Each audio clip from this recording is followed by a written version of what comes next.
है guys welcome and आज हम लोग डिस्कस करेंगे risk and basic risk management framework. ये यूनिट 1 है बीएफएम के मॉड्यूल बी का। इसमें हम जानेंगे कि रिस्क क्या होता है, what is risk and linkage between risk return and capital and what is basic risk framework. So let's start about what is risk. Risk क्या होता है? Risk implies future uncertainty about deviation from expected earning or outcome. It means actual returns will differ from expected result. Risk का मतलब होता है कि future uncertainty about deviation from expected earning और outcome. आपने फ्यूचर में कोई कुछ प्लान किया है, लेकिन जो फ्यूचर वैल्यू होगा वो आपके प्लान के हिसाब से नहीं होगा। मतलब there will be a deviation from expected result or what you have expected or planned that will not meet. ये रिस्क होता है। This unpredictability of future is due to uncertainties associated with the steps that we undertake in the process of various external factors that influence the process that are necessary to achieve our planned objective. जो risk होता है उसमें various steps होते हैं जो affect करते हैं आपके फ्यूचर को।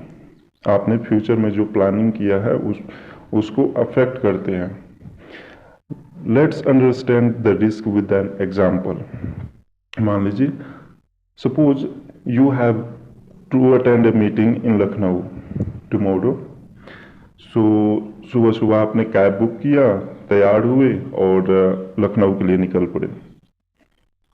मान लीजिए ये आप समय पर तैयार नहीं हो गए, कैब जो है समय पर नहीं पहुंच पाई और आप मीटिंग में लेट हो गए।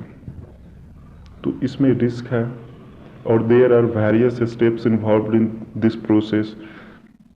What happens if the cab did not reach to you in time? So this is the possibility and this is uncertainty. ये रिस्क होता है। Risk of the business would lies where profits are adversely affected. Risk of the business would lies where profits are adversely affected.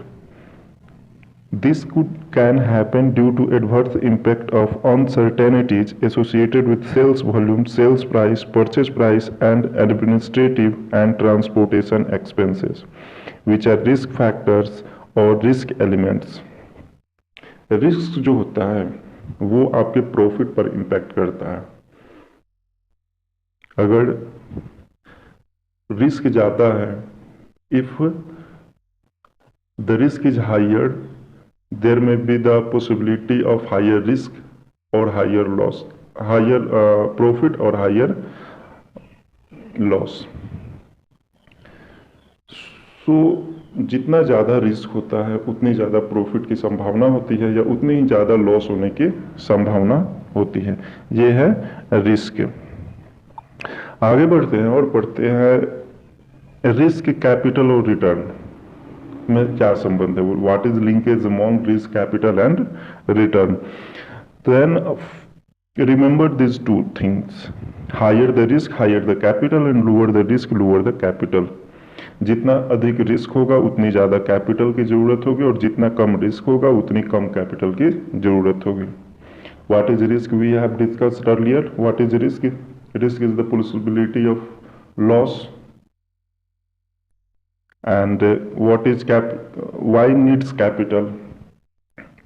Why any business or organization needs a capital? Capital is required for a business to compensate the risk. Capital जो है किसी भी organisation के लिए इसलिए ज़रूरत होती है ताकि वो जो रिस्क है उस ऑर्गेनाइजेशन के लिए उसको बियर कर सके, ताकि वो बैंकरप्सी ना हो, वो ऑर्गेनाइजेशन बैंकरप्ट नहीं हो।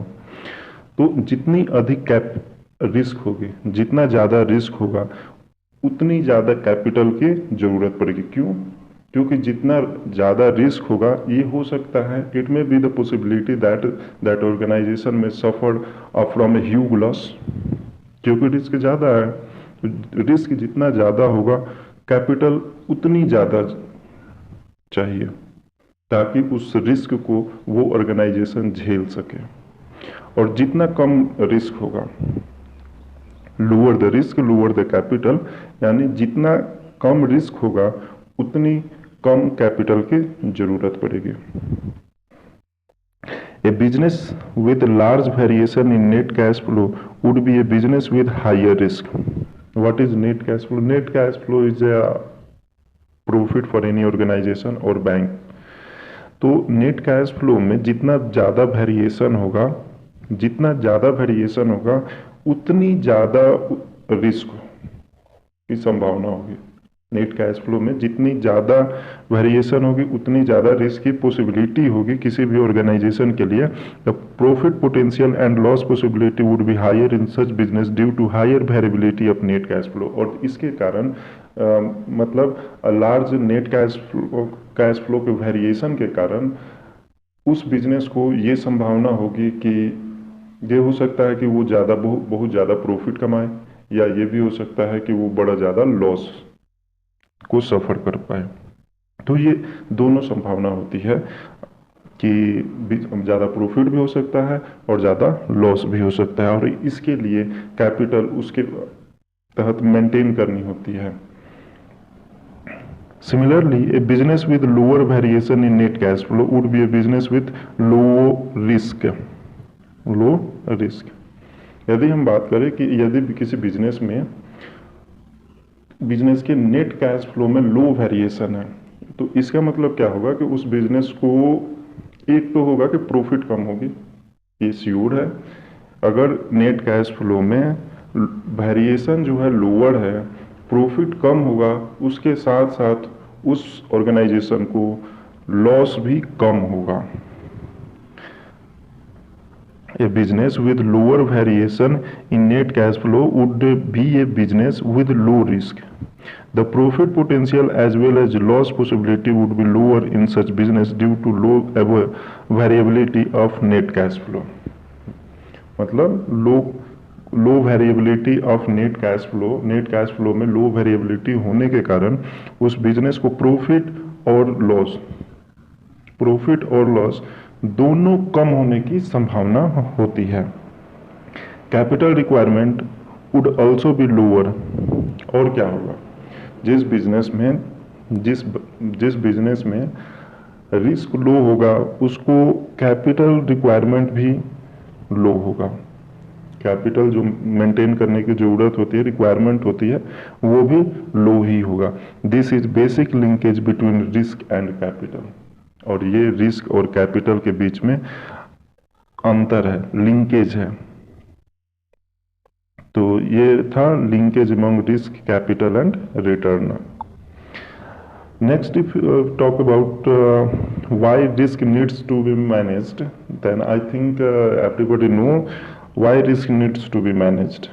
Because if we don't manage the risk, the business cannot survive for a long time. Business cannot survive for a long time, or it may face the bankruptcy. So every business firstly frame a risk management. Every business frame a risk management, and that risk management managed the different types of risk. There are many different types of risk that we will discuss in upcoming lessons, such as market risk, liquidity risk, capital risk, human risk, and many more. So this all types of risk we will discuss in upcoming lessons. So uncertainties associated with the risk element impact the net cash flow of any business or investment. जो uncertainties होती है, जो business risk के साथ involve होती है और जो अनसर्टेनिटीज होती है वो क्या करते हैं, तो नेट कैश फ्लो पर इम्पैक्ट प्रभाव डालता है, जिस कारण से जो बिजनेस होता है या जो भी इन्वेस्टमेंट होता है उसमें वेरिएशन आता है, और दिस कुड बी फेवरेबल और अनफेवरेबल। और ये जो वेरिएशन है वो या तो आपके फेवर में हो सकता है या आपके फेवर में नहीं हो सकता है। दिस कुड बी फेवरेबल और unfavourable, and if that is unfavorable, if that is unfavorable for the business, it needs to be managed so that business could bear the negative or least risk। यदि वो impact unfavourable होता है किसी भी business के लिए या किसी भी इन्वेस्टमेंट के लिए, तो उसे मैनेज करने की ज़रूरत पड़ती है, क्योंकि ताकि आपका बिजनेस जो है कम से कम रिस्क को फेस कर सके। This is about why risk needs to be managed. So we end the class here, and in next class we will discuss about the next topic, basic risk management, process of risk management, and many more. So thank you, and subscribe my channel and hit the like button. Thank you.